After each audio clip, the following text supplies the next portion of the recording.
Imagine waking up tomorrow and discovering that every bank on earth has vanished. No accounts, no cards, no passwords. Every number that claims to represent your savings is simply gone. Most people would panic immediately, but the real answer is far stranger. For most of human history, banks did not exist, and yet people still found ways to store wealth, protect it, hide it, and pass it to their children. The methods were often clever. Sometimes they were desperate, and sometimes they reveal something surprising about the way your brain still thinks about money today. When you think about wealth, you probably imagine numbers on a screen. Your ancestors did not. For tens of thousands of years, wealth was something you could touch. It was food. It was tools. It was animals. It was land. It was relationships. In many cases, the most valuable thing a person owned could not be hidden in a chest because it lived inside the minds of other people. That sounds strange now. But what exactly is money? Economists often describe money as a store of value, a way to preserve resources for later. Yet long before coins appeared, humans still needed a method to save the results of their labor. A successful hunter might return with more meat than one family could eat. A skilled toolmaker might create more tools than one person needed. Somehow, that value had to survive into the future. One solution was surprisingly simple. People stored wealth in living things. Animals became walking savings accounts. A herd of goats could grow. A flock of sheep could reproduce. Cattle could provide food, labor, and status. Across many ancient societies, livestock functioned as a form of wealth that could be accumulated over time. Archaeologists have found evidence of this pattern in numerous early farming communities. A cow was not just a cow. It was a bank account with legs. Of course, animals could be stolen. They could die. They could wander away. So ancient people developed other strategies. Some wealth was buried. This practice appears repeatedly throughout history. Archaeologists regularly discover hidden collections of valuables buried beneath homes, inside walls, beneath hearths, or deep underground. Sometimes the owners returned for them. Sometimes they never did. Each discovery tells a story. Someone believed the future was uncertain. Someone trusted the earth more than other humans. Imagine the anxiety involved. There were no account statements, no customer support numbers, no legal guarantees. If you buried a valuable object, the only security system protecting it was secrecy. And secrecy can fail. Why would people take that risk? Because trust was scarce. The anthropologist David Graeber argued that systems of debt and obligation existed long before modern money. In many communities, relationships themselves functioned as a form of stored value. If you helped others repeatedly, those favors accumulated. People remembered. Communities remembered. The social network became the vault. This may sound primitive. In reality, it was sophisticated. Your ancestors lived in environments where reputation often mattered more than possessions. A person known for generosity, skill, courage, or reliability could access resources through social bonds even during difficult times. In a sense, wealth existed inside human memory. That idea still survives today. Think about professional networks. Think about friendships. Think about communities willing to help during emergencies. Even in a world filled with digital banking systems, social trust remains one of the most valuable assets a person can possess. But ancient wealth was not always invisible. Sometimes it was worn openly. Shell beads provide a fascinating example. Researchers have discovered ornamental beads dating back tens of thousands of years. Some of these objects required significant labor to produce. Their value was not based on practical usefulness alone. Instead, they acted as symbols of status, exchange, and social connection. The archaeologist Alison Brooks has studied evidence suggesting that symbolic objects played an important role in early human societies. A bead could communicate identity. A necklace could communicate wealth. An ornament could communicate belonging. Why hide money underground when you can carry it with you? The answer, of course, is that visible wealth creates new dangers. As societies grew larger, theft became more common. So did warfare. So did political instability. People needed better ways to protect valuable resources. Ancient Egypt offers an interesting example. Wealthy individuals sometimes stored valuables within temples because temples were viewed as relatively secure institutions. Religious authority created trust. A thief might fear both earthly punishment and supernatural consequences. The building itself became part of the security system.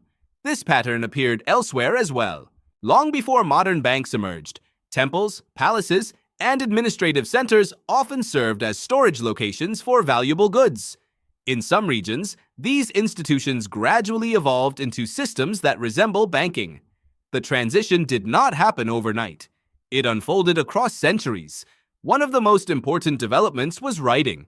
Before writing, memory carried much of the burden. After writing, records could survive independently of individuals. Debts could be tracked. Ownership could be documented. Transactions could be verified. The historian Niall Ferguson has described financial history as a story of expanding trust networks. Writing expanded trust. Records expanded trust. Institutions expanded trust. But even then, many ordinary people continued hiding wealth physically. Coins transformed the problem. Now value could be concentrated into smaller objects. A herd of cattle requires space. A pouch of coins does not. This made trade easier. It also made theft easier. Archaeologists have uncovered thousands of coin hoards hidden across Europe, Asia, and the Middle East. Many were concealed during periods of conflict. Their owners likely planned to return after danger passed. Many never did. Every hidden treasure discovered today represents an unfinished plan from the past. Someone expected a future that never arrived. That thought is strangely moving. You can almost imagine the moment. A family hears rumors of approaching soldiers. A merchant fears political collapse. A farmer worries about raiders. Valuables are placed into a container. The container is buried. The location is memorized. Then history takes an unexpected turn. The treasure waits. Years become centuries. The owner disappears. The wealth remains. What is remarkable is how little human psychology has changed. Modern banking systems feel natural because you grew up with them. But your brain evolved long before they existed. Research by psychologists such as Daniel Kahneman has shown that humans are highly sensitive to loss. Losing something often feels more painful than gaining something of equal value feels rewarding. Your ancestors experienced the same emotion, perhaps even more intensely. Every hidden cache of valuables reflects a fear of loss. Every buried object reflects uncertainty about tomorrow. Every attempt to preserve wealth reflects the same fundamental question. How do you protect your future? The methods changed. The question remained. Sometimes wealth was hidden in architecture itself. Secret compartments appeared in homes. Valuable objects could be concealed inside walls, beneath floors, behind stones, or inside containers designed to appear ordinary. A thief cannot steal what a thief cannot find. The strategy sounds obvious. Yet it remained effective for thousands of years. Even today, people hide cash in mattresses, books, furniture, and household objects despite having access to banks. Why? Because ancient instincts still influence modern behavior. Part of your brain feels safer when value exists within reach. Visible, tangible, controllable. Digital wealth requires trust in systems. Physical wealth feels immediate. Ancient humans understood only the second experience. Another fascinating form of wealth storage involved durable luxury goods. Precious metals, jewelry, rare materials, and crafted artifacts concentrated value into portable forms. These objects functioned as emergency reserves. They could be traded when needed. They could be transported during migration. They could be hidden during danger. In uncertain times, portability mattered. Civilizations rise. Civilizations fall. Portable wealth travels. There is another lesson hidden inside this story. For much of history, wealth was not separated from survival. Today, savings often feel abstract. A number increases. A number decreases. But ancient people constantly saw the physical reality behind stored value. Grain meant food. Animals meant security. Tools meant productivity. Land meant survival. The connection was immediate. Perhaps that is why ancient economies often appeared more personal than modern ones. The resources being protected were not merely symbols. They were life itself.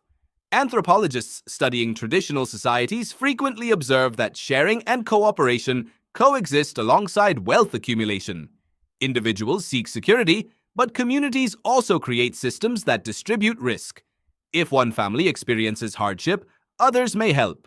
The community becomes a protective mechanism. In some environments, this strategy proved more reliable than hoarding. After all, hidden treasure can be stolen. A trusted community can respond. This idea helps explain why wealth has never been purely about objects. It has always been about relationships. The oldest vault ever created may not have been a building. It may have been human cooperation. Eventually, formal banking systems emerged. Institutions offered storage. Records offered verification. Governments offered legal protection. Trust shifted away from personal memory and toward organized systems. The process transformed civilization. Trade expanded. Investment expanded. Cities expanded. Economic complexity exploded. Yet something curious happened. Even after banks became common, people continued hiding wealth. Some buried gold. Some concealed jewelry. Some stored cash at home. The old instinct survived. Why? Because evolution moves slowly. Technology changes quickly. Your ancestors spent thousands of generations managing risk directly. They could see their resources, touch them, count them, hide them, protect them. Modern finance asks you to trust invisible systems. Most of the time, that trust is justified. But the ancient part of your mind still whispers questions. What if something goes wrong? What if access disappears? What if the future becomes uncertain? Those questions are not irrational. They are ancient. They helped your ancestors survive. The story of wealth before banks is not really about treasure. It is about trust. Trust in the ground, trust in animals, trust in temples, trust in communities, trust in memory, and eventually, trust in institutions. Every stage reflects humanity searching for a safer way to carry value through time. That search never ended. Even now, every paycheck, savings account, investment portfolio, and digital transaction depends on the same invisible foundation. Belief that value stored today will still exist tomorrow. Thousands of years ago, a person might bury valuables beneath a hearth and hope for the best. Today, you might check a banking app and feel reassured by numbers on a screen. The tools are different. The emotion is the same.